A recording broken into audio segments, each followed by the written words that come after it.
Assalamualaikum warahmatullahi wabarakatuh. Halo Tribuners, kembali lagi di podcast tamu kita bersama saya Elvina Helida. Di podcast kali ini sangat spesial nih Tribuners, karena Vina akan bahas salah satu program unggulan, yaitu program Sentuh Hati Penyalahgunaan Narkoba. Nah, apa sih program Sentuh Hati ini dan siapa sih yang menjalankan dan mencetuskan program ini? Nah, di podcast kali ini Vina akan ngobrol-ngobrol lebih dalam tentang program ini, dan kita akan datangkan juga salah satu tamu, yaitu kayak ibaratnya yang akan menggerakkan hati Tribuners nih yang di rumah mungkin ada yang sedang mengalami kesulitan untuk dalam pemakaian narkoba atau segala macamnya. Nah, akan Vina bahas lebih lanjut di podcast kali ini. Tapi sebelum itu, tentunya Vina akan kenalin dulu narasumber kita yang pertama, yaitu ada Pak Riki. Boleh Pak disapa dulu Tribuners yang ada di rumah nih Pak. Halo Tribuners, saya Bribka Riki Novialdi SH, Babin Katimas, Kelurahan Bungus Barat, Polsek Bungus Teluk Kabung, Polresta Padang, Polda Sumatera Barat. Oke. Ya. Nah, untuk Pak Riki sendiri ada temannya nih Pak ya, kita lihat, yaitu ada Pak Rusdi. Nah, boleh nih Pak Rusdi juga kenalkan diri sebagai siapa nih kita hadirkan di sini gitu. Boleh Pak. Halo Tribuners, salam, saya Rusdi. Saya dulunya seorang pecandu, alhamdulillah sekarang saya satu pemulihan, sekarang saya udah berhenti buat narkoba. Oke. Nah, di sini senang nih Pak Vina, dan di studio tamu kita udah hadirkan Pak Riki dan Pak Rusdi, yaitu selaku Pak Riki sebagai pencetus dari program Sentuh Hati ini, dan Pak Rusdi sebagai mantan penyalahguna narkoba dan sekarang bisa pulih. Nah, kita akan tanya-tanya kisah inspiratif gimana program ini dijalankan oleh Pak Riki dan gimana Pak Rusdi berjuang untuk pulih. Dan sebelum itu kita tanya-tanya dulu untuk apa sih itu program Sentuh Hati ini. Boleh Pak Riki? Dan apa sih Pak yang melatar belakanginya Pak? Ini perlu juga Pak. Terima kasih Bu ya. Program ini saya gagas untuk sebenarnya karena tingkat kriminal di Polsek Bungus Teluk Kabung, Polresta Padang juga cukup tinggi tentang narkoba. Jadi karena pengaduan dari masyarakat, keluarga, jadi ada anaknya yang sudah kecanduan narkoba, makanya saya adakanlah program Sentuh Hati Pemakai Narkoba. Dan juga kita karena Sumatera Barat, kita berada di peringkat 6 se-Indonesia. Jadi guna mewujudkan generasi muda kita Sumatera Barat, khususnya di Kelurahan Bungus Barat, bersinar. Jadi bersih dari narkoba atau bersih narkoba. Bersinar ya Pak. Bersih narkoba. Bersih narkoba. Bersih narkoba. Iya. Oke, bersinar. Ya, jadi bersinar tuh bersih narkoba. Jadi karena kita menuju Indonesia Emas di tahun 2045. Oke, berarti kita ada di peringkat 6 ya Pak, Iya. teratas, bukan terbawah nih kita nih. Berarti kan kita angkanya cukup tinggi nih di sini. Iya. Untuk pemakainya ya Pak ya. Ini data kita peroleh dari BNP Sumatera Barat. Oke, dari data BNP langsung. Iya. Nah, kira Pak kalau dari program ini kan Sentuh Hati ya Pak. Kira-kira kenapa ya kita harus, kan ibaratnya ada pendekatan ke penyalahgunanya mungkin, dan pendekatan apa yang biasanya digunakan gitu Pak, ibaratnya yang paling efektif nih? Kalau paling efektif sebenarnya kita pendekatan kepada para adik-adik yang sudah menggunakan narkoba itu sebenarnya jangan dijauhi. Oh, jangan Jangan dijauhi. Harus didekati mereka, ajak mereka berteman, saling sharing sama beliau apa keluhannya. Setelah itu baru kita masukkan sedikit-sedikit. Kalau seandainya ditangkap oleh pihak yang berwajib, berapa hukuman penjara. Setelah itu sesuai dengan pasal 54 Undang-Undang Nomor 35 Tahun 2009, setiap pemakai dan pecandu narkoba itu kita rehabilitas. Jadi kita ingatkan beliau, kita gandeng beliau secara persuasif supaya mereka untuk meninggalkan narkoba. Alhamdulillah karena tersentuh hatinya, kita beri pendekatan. Kalau di penjara tidak bisa dilihat oleh orang tua, paling bisa sebentar. Kalau kita rehab 6 bulan, dia bisa selamanya lagi ketemu dengan orang tua.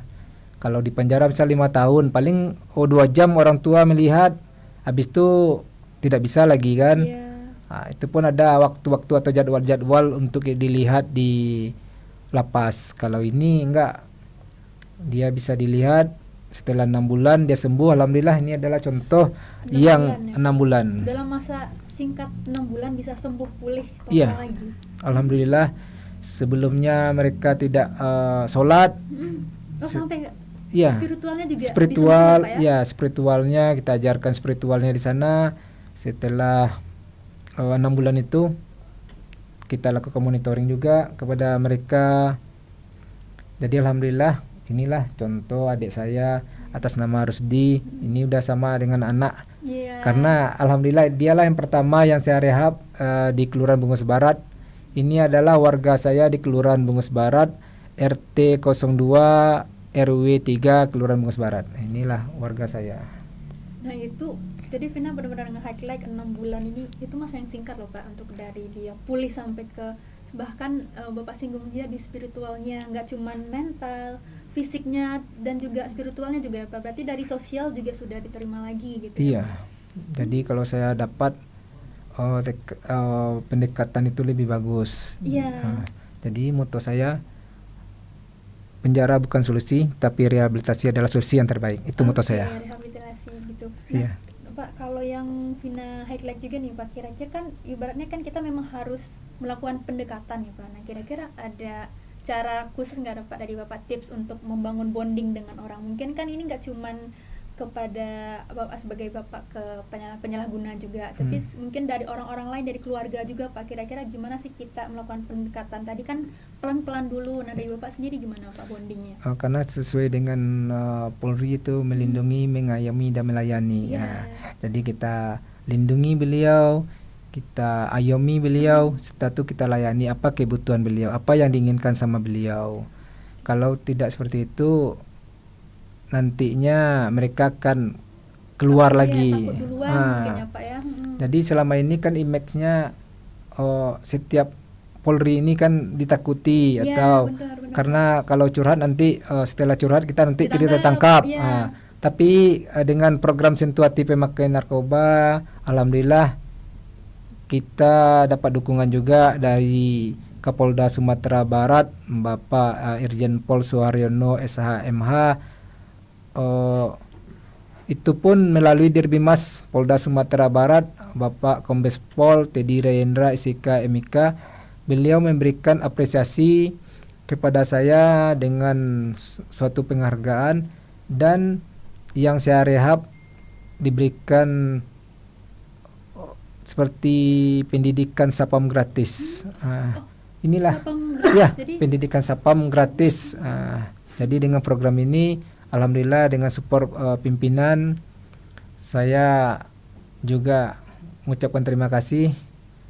Jadi adik-adik yang saya rehab bisa mendapatkan pekerjaan di luar sana. Iya tentu Pak, karena yang dari Vina lihat juga ya Pak, mungkin dari kita tuh yang paling sulit dari mantan penyalahguna itu adalah diterima di sosialnya lagi. Kira-kira nanti dia bisa dapat pekerjaan kah, atau mungkin ibaratnya diterima nggak ya di masyarakat gitu. Dan sekarang kita kan bisa lihat buktinya, ternyata bisa kok. Bisa. Gitu ya, Pak, ya. Jadi di sini pun bukan Kapolda Sumatera Barat juga, KBNP pun memberikan apresiasi. Dia pun memberikan apresiasi, selalu mendukung program sentuh hati pemakai narkoba.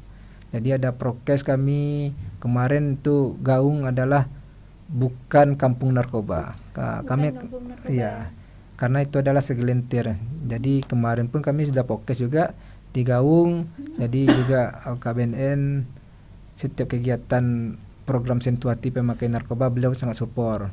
Itu pun Kapolresta Padang Bapak Kombes Pol Ferry Harahap SIK MSI, beliau pun juga support kegiatan ini, karena ini adalah suatu bentuk kami sebagai Polri untuk melayani masyarakat. Jadi kalau dapat kita tidak melakukan penjara, atau kita tidak melakukan penangkapan terhadap pemakai dan pecandu narkoba, karena pemakai dan pecandu narkoba itu adalah penyakit. Itu harus kita obati. Benar Pak. Jadi pecandu itu harus direhabilitasi. Dan ini adalah buktinya Bang Ini sendiri. adalah buktinya. Nah, boleh Pak sharing-sharing kira-kira dulu gimana sih dari Pak Riki meyakinkan Bang Rusdi ini untuk rehab, dan gimana pendekatannya dulu sampai akhirnya bisa pulih. Nah, sharing-sharing nih kita di sini Bang, boleh. Boleh mungkin dari Bang Rusdi dulu, gimana Bang ceritanya dulu Bang? Awal ketemu Pak Riki atau gimana dulu, ditangkap mungkin atau gimana?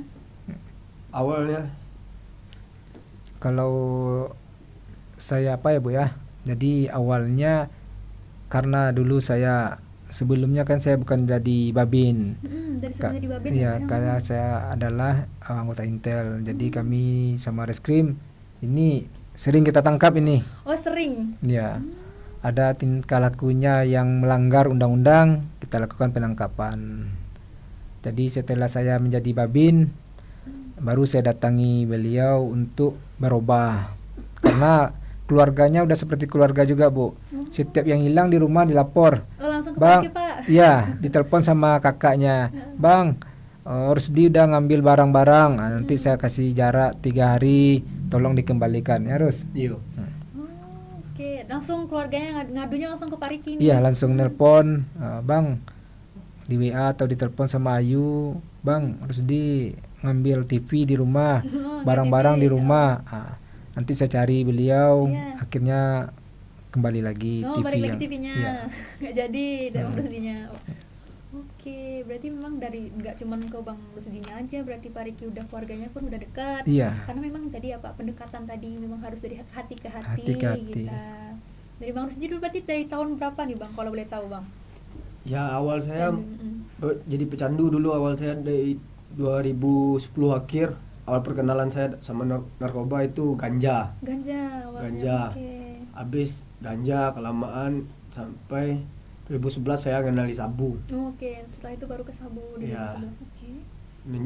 Sampai mengenali terus, saya pakai terus sampai almarhum orang tua perempuan saya itu dari 2014 saya masih pakai juga.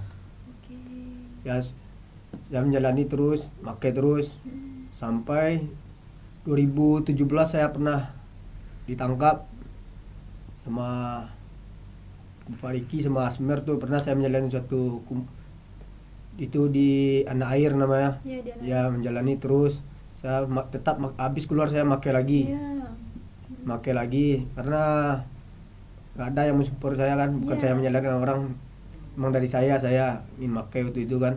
Habis keluar saya pakai terus sampai 2022 orang tua saya almarhum juga, yang laki-laki, saya tetap juga tambah larut saya dengan dunia narkoba itu. Iya. Tambah cenderung, tambah gimana itu, udah dua-duanya orang tua saya udah nggak ada, Iya. nggak tahu arah saya kan. Saya belum keluarga, belum ada yang menyupport saya. Keluarga nyupport nggak, saya abaikan aja. Alhamdulillah habis itu saya nggak tahu jalan arah lagi, saya ngadu sama Bapak Riki. Ya gimana ini kan, saya tuh pergi ke polsek, diantar sama kakak saya ya Pak, diantar sama ke polsek. Di situ dicarilah solusinya. Solusi sama keluarga saya, sama Bapak Riki juga, Bapak Indra juga. Dia ada itu dibawa aku suatu rehab, mau nggak? Iya, Mau kata saya. Langsung saya bilang mau, karena saya udah jenuh dari dunia itu. Sudah dibilang saya udah lama juga pakai. Ya saya menjalani satu rehab tuh di Korinsani itu, di bypass ini di Lubek. Iya. Saya menjalani 6 bulan. Itu saya disupport terus sama keluarga saya. Bapak Riki juga datang ngampiri Rutin, saya. iya. Iya, bisa dibilang tuh setiap minggu Bapak Riki datangi saya di situ. Tanya kabar. Iya, gimana kabarnya? Alhamdulillah. Satu lagi, saya sangat bersyukur dibantu juga sama Bapak Riki kan, Bapak Indra juga diantar saya. Kalau saya nggak diantar, nggak tahu saya nasib saya gimana sekarang, atau di dalam penjara atau gimana. Ya, setelah saya bebas keluar dari rehab 6 bulan itu, nggak berapa lama saya married, keluarga. Alhamdulillah berkeluarga itu tambah semangat saya, tambah kuat hati saya untuk buat balik lagi dunia itu. Nah saya ingin membangun masa depan yang lebih bagus lagi, karena yang setelah kejadian lampau itu saya nggak, itu masa lalu saya. Iya. Kaca spion bagi saya kayak mobil itu. Iya. Itu saya alhamdulillah sampai saat ini saya tetap kokoh dengan pendirian saya bersih dari narkoba. Tapi berarti dari Bang Rusdi dari itu 2010 akhir sampai 2022 itu kan cukup lama, 10 tahunan. Iya. Tapi bisa pulih dalam waktu 6 bulan dengan bareng Pak Riki direhab. Wah, itu cukup singkat waktunya karena memang dari Bang Rusdi bilang kan mungkin ada di titik yang sendiri, ngerasa nggak ada support, tapi ada bantuan dari Pak Riki, alhamdulillahnya, yang bikin Sama menggerakkan. keluarga juga. Iya, dari keluarga juga tentunya. Dan sekarang malah udah merit ya Bang ya. Alhamdulillah. Berarti ibaratnya nggak cuman, kan kalau yang final lihat mungkin dari perubahan fisik tentunya, kalau dari yang mantan penyalahguna narkoba itu, ibaratnya kan dulu kan mungkin dia lebih katanya kurus gitu. Iya, kalau kan Ibu orang- tadi lihat afternya. Iya, ada foto before Iya, afternya. iya, before Dan- afternya. Iya, dan sekarang lebih bugar gitu Iya. kelihatannya. Alhamdulillah. Itu berarti kalau sekarang kira-kira kalau boleh tahu kesibukannya apa tuh Bang, kalau kira-kira? Ya saat ini kesibukan saya habis keluarga, saya mau cari pekerjaan juga. Mm-mm. Di antaran belum ada kan, jadi Iya. kata istri saya sabar dulu, Iya. penting berjuang lah. Iya. Alhamdulillah istri saya juga menyupport saya, Alhamdulillah. ya memberi saya semangat ya. Di situlah saya tetap sampai sertifikat saya Pak Riki itu dibilang udah keluar, tapi habis itu baru kita jemput. Ya baik Pak, Ya. ya alhamdulillah. Ya, dari kan ada pendidikan Oh gratis. iya, sapam gratis. Ah. Oke. Berarti ikut itu juga Bang Rusdi. Iya. Kemarin saya antar juga dia mengikuti pendidikan di ada program dari Ditbimas Polda Sumatera Barat, karena beliau dapat gratis dari Pak Dir. Jadi alhamdulillah mungkin 3 hari lagi setelah pilkada, karena kita kan sekarang disibukkan oleh pilkada. Mungkin habis pilkada hari Rabu atau hari Kamis, hari Rabu kita pilkada, atau hari Jumat besok baru kita jemput ijazahnya di Ditbimas. Oke, udah bisa, ibaratnya udah ada berkas-berkasnya dan nanti bisa langsung mungkin coba. Iya. Jadi kita akan mencarikan beliau pekerjaan karena iya, Pak. beliau ada ijazah Iya. security-nya atau sapamnya. Jadi bisa kita carikan pekerjaan di PT-PT. Iya, gitu. Karena sekarang kan Pak, kalau misalnya kita mantan napi, mantan apa itu kan untuk mencari lowongan pekerjaan itu susah gitu kan. Apalagi apalagi di era sekarang makin banyak yang lowongan kerja makin sempit, yang mencari pekerjaan makin banyak. Dan dengan adanya kesempatan ini kita bersyukur banget kita ada pelatihan sapam gratis juga untuk Bang Rusdi. Nah, nanti kedepannya bisa lebih disiplin lagi mungkin ya Bang ya. Siap. Nah, kalau boleh tahu juga nih Pak Riki, kira-kira dari tanggapan masyarakat, khususnya mungkin dari masyarakat Bungus, dari yang Bapak bina, selama ini ibarat dari program ini berjalan, tanggapannya beragam apa gimana Pak? Atau full support semua? Alhamdulillah untuk Kelurahan Bungus Barat full support semua. Terutama Kapolsek Bungus Telukabung Bapak Kompol Alindra SMH juga dia support, karena setiap saya bilang Pak ini ada yang mau direhab, bawa kantor dulu Ki. Jadi saya bawa kantor. Habis itu ya, jadi ada alurnya, mekanismenya. Pertama saya akan memberikan edukasi, sosialisasi kepada masyarakat. Setelah itu saya ditelepon oleh masyarakat untuk dilakukan rehab terhadap anak atau keluarganya. Setelah itu saya jemput, saya bawa ke kantor dulu Bu. Jadi di sana saya juga, karena kita adalah anggota, kita punya pimpinan, jadi kita bawa ke kantor dulu. Setelah itu diberikan edukasi oleh Kapolsek Bapak Kompol Alindra SMH. Setelah itu baru kita antarkan ke Yayasan Karunia Insani. Nah, setelah itu kita buat rujukan, serah terima di sana. Setelah itu mereka melakukan program rehab. Nah, setelah lakukan program rehab, kita monitoring lagi Bu. Kita lakukan di sana, kita lihat apa perkembangan beliau di sana. Jadi setelah mau keluar itu ada family dialog. Oke, ada family dialog. Nah, setelah ada family dialog baru penyerahan sertifikat atau ijazah. Setelah itu mereka keluar, kita monitoring di luar lagi Bu. Paling kadang kita telepon di mana harus di sini Bang.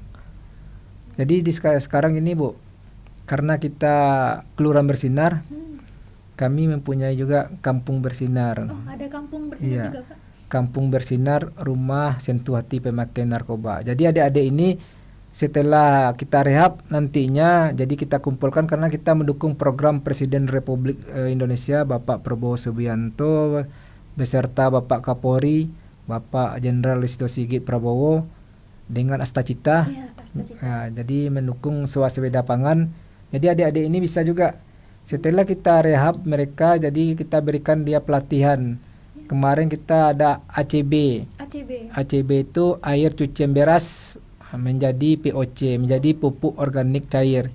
Jadi kalau kita udah ajarkan mereka, jadi bisa mereka ada tanaman bergizi, ada bisa mereka bercocok tanam di rumah, ada seperti polybag.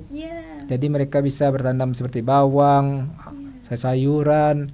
Jadi dengan adanya ACB, air cuci beras menjadi pupuk organik cair, jadi mereka tidak perlu membeli pupuk. Jadi ada penghematan. Jadi kita berikan edukasi kepada beliau. Jadi di sana lebih bermanfaat. Jadi walaupun pekarangnya kecil, mereka bisa memanfaatkan, Bu. Jadi di sana kita juga mendukung program Astacita Bapak Presiden Republik Indonesia. Program ini semuanya banyak menyinggung Iya. pihak berarti apa ya? Iya, Kita Bu. menjalankan program yang ini, yang program yang lain juga ikut jalan gitu. Jadi selain program Sentuhati Pemakai Narkoba, saya juga ada program bersama dengan Permintaan Kelurahan Bungus Barat, Bapak Afridon SHMM, itu Babinsa saya, Bapak Serda Doni Saputra LPM, Bapak Sahwad LKM SPDI. Jadi kami di sini ada juga program selain Sentuhati Pemakai Narkoba. Kami ada programnya itu adalah yang pertama Gerastim, Gerakan Beras Anak Yatim. Itu beras anak yatim kita pertama ngumpulin seperti segenggam, beras segenggam. Jadi dengan beras segenggam, alhamdulillah kita dibantu oleh Yayasan Maker Kota Padang. Ini gunanya kita mengedukasi, Bu, anak-anak yang anak yatim kita sebanyak 65 orang. Jadi kita edukasi dari dini supaya kita mewujudkan generasi muda yang bersinar, bersih dari narkoba. Jadi dengan kita edukasi seperti itu, mereka tidak atau menjauhilah narkoba yang kedepannya. Edukasi sedini mungkin ya. Edukasi kita sedini mungkin supaya mereka kita berikan beras 1 karung. Jadi kita pada saat kita memberikan mereka bantuan beras atau Gerastim, jadi kita memberikan edukasi juga kepada anak yatim tersebut. Kalian ya, Pak ya. Jadi kita kalau bisa kita nggak menyebut kalian, anak-anak Pak Babin. Kalau kita dia bawa dia seperti anak kita, jadi mereka mendengarkan apa kata kita. Jadi anak-anak Pak Babin supaya setelah ini tidak ada yang pernah mencoba atau menyentuh narkoba. Jadi kalau sekarang umurnya 7 tahun, masih dini. Kita membutuhkan generasi muda emas 2045. Berarti umurnya 7 tahun, berarti 38 tahun. 38 tahun umurnya baru dia kan 45. Sekarang 2024 berarti kan 21 tahun. Kalau 21 tahun otomatis 7 tahun berarti umur 28. Jadi kalau umur 28 berarti pada umumnya kita rata-rata kan udah married, Bu. Jadi kalau dari edukasi kita sekarang dia tidak menggunakan narkoba, dia pasti kan punya anak. Jadi kita kan dari anaknya pun dia bisa memberikan edukasi kepada anaknya supaya tidak menggunakan narkoba.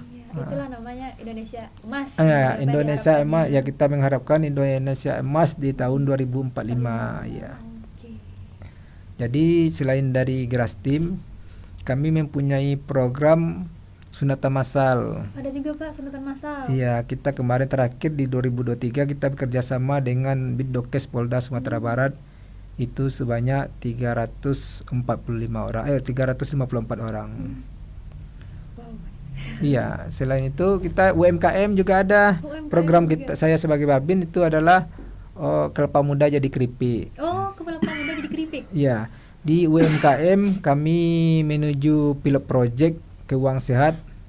Alhamdulillah kami terbaik 2 tingkat nasional Kelurahan Bungus Barat. Tingkat nasional. Iya. Jadi kemarin pun kami studi banding itu orang dari Morobungo, Bu. Dari Bungo. Jadi beliau studi banding gimana caranya, kenapa bisa Kelurahan Bungus Barat sebagai terbaik 2 tingkat nasional. Alhamdulillah karena kami saling bahu membahu, ada Lurah, LPM, Babinsa, Camat. Jadi bersama kita bisa, itu moto kami. karena PR ini nggak bisa dikerjain sendiri ya Pak, Iya. nggak bisa Pariki sendiri, Enggak. perlu dukungan dari berbagai pihak Iya. tentunya Pak ya.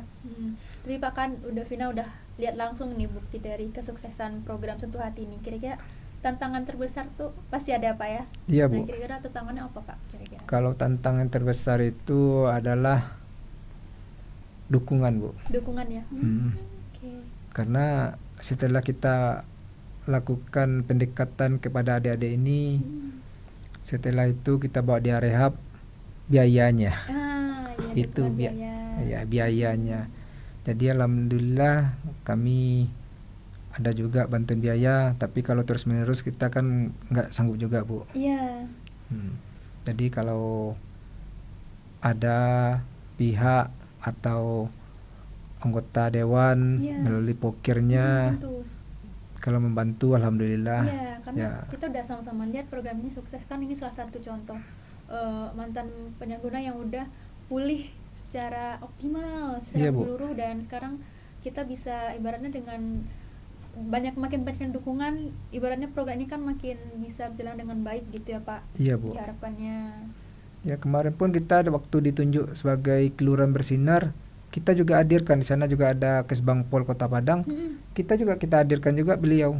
Kita hadirkan Rusdi. Inilah program Sentuh Hati pemakai narkoba, saya rehab pemakai dan pecandu narkoba, inilah buktinya. Iya. Ini bukti nyata yang saya rehab. Karena ini udah yang ke-8.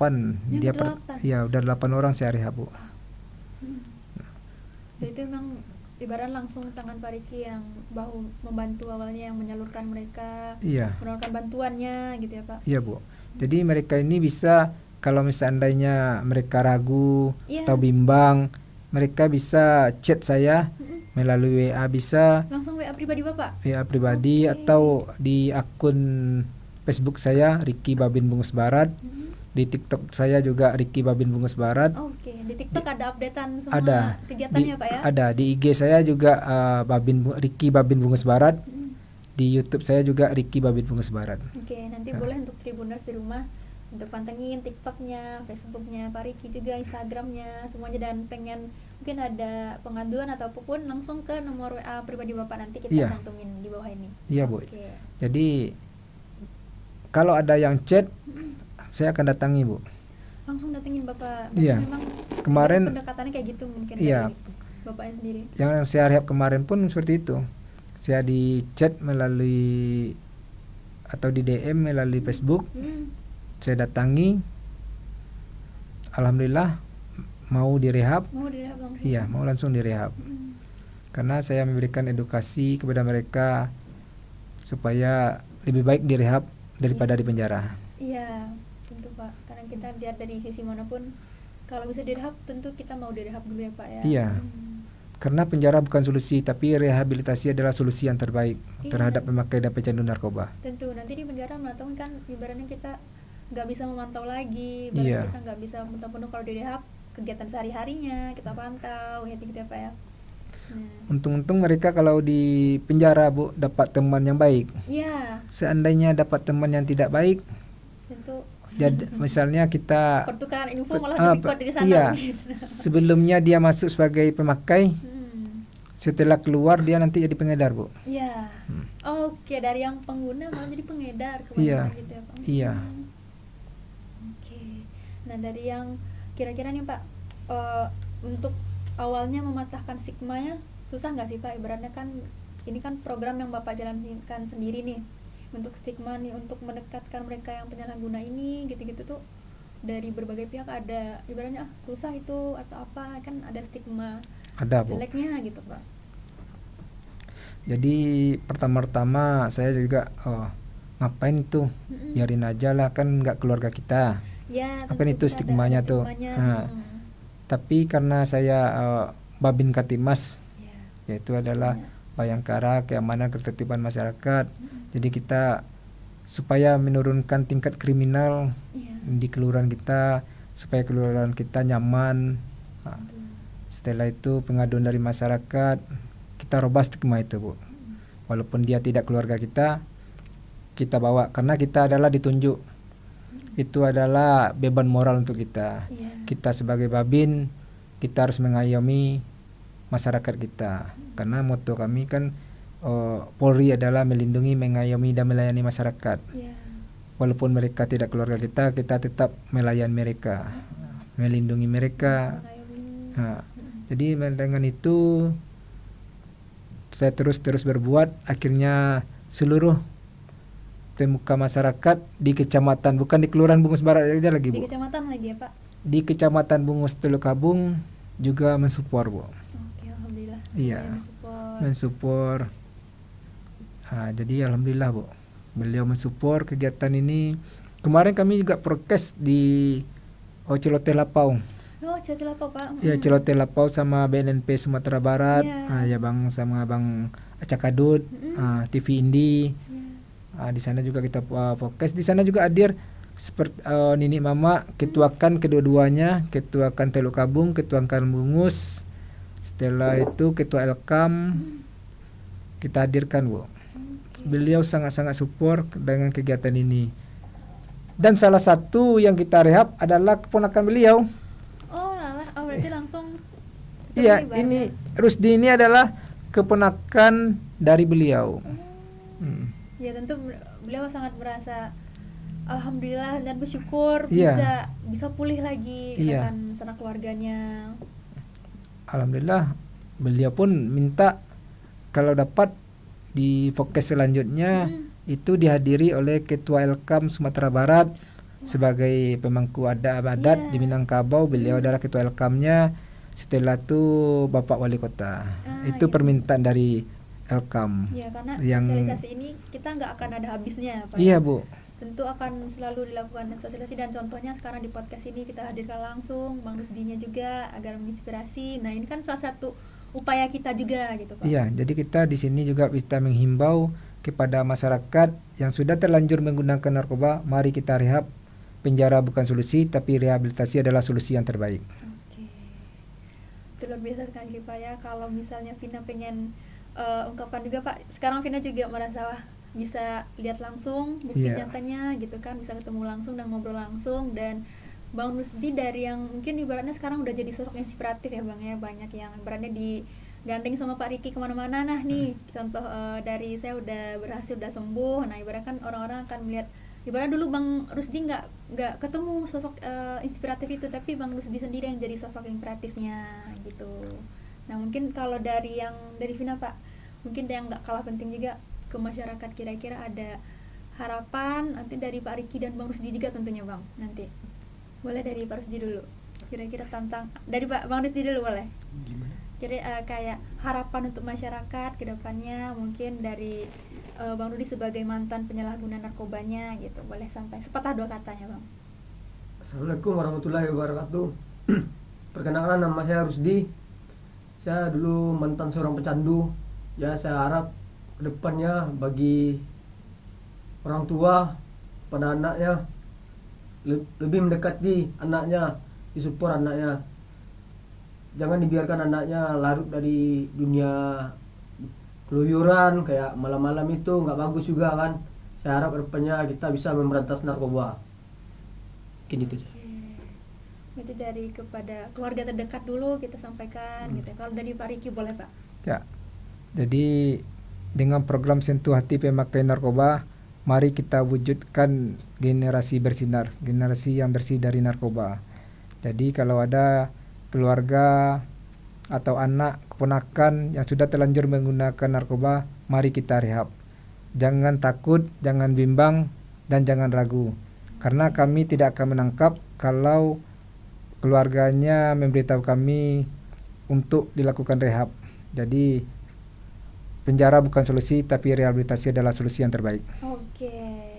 Nah itu tadi mungkin dari Tribuners yang di rumah, nanti kalau ada pertanyaan di YouTube boleh langsung kita jawab juga langsung ya Pak ya. Boleh. Nanti boleh kalau mau tanya juga langsung ke nomornya Pak Riki. Nanti nomor WA-nya ada kita cantumkan, di TikTok-nya juga ada. Nanti mau mendengkin kira-kira kegiatan Pak Riki selama ini seperti apa, pendekatannya kepada masyarakat, boleh mungkin Tribuners mau lihat-lihat, kepo-kepoin boleh banget. Dari Facebooknya juga ada, boleh apa ya nanti.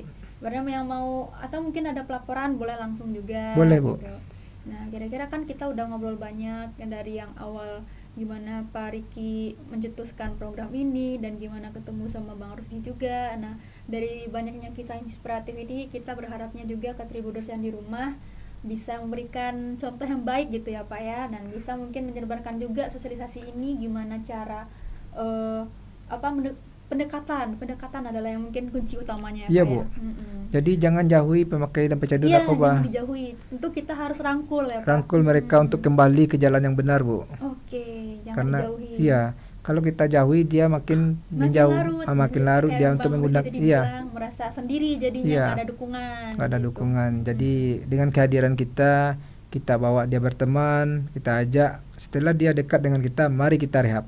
Oke, nah itu tadi di Tribuners, dan Vina juga di sini selaku ibarat di podcast ini Vina berterima kasih sekali kepada Pak Riki dan Bang Rusdi sedia hadir. Kita bisa mendapatkan ibaratnya banyak wejangan yang bisa kita contoh, dan kedepannya mungkin kita pengen lagi nih Pak, ibaratnya ada contoh mantan-mantan penyalahguna narkoba lagi yang kita datangkan ke sini, dan Boleh. kita lihat juga program ini lebih sukses lagi ke depannya gitu. Amin, harapannya. amin, Bu. Terima kasih kepada Pak Riki dan Bang Rusdi. Mungkin untuk podcast kali ini kita sudahi, tapi akan ada lagi untuk topik-topik berikutnya dengan Pak Riki dan Bang Rusdi. Dan oke Tribuners, saya Alvina Helida pamit undur diri dan sampai jumpa di episode selanjutnya. Assalamualaikum warahmatullahi wabarakatuh.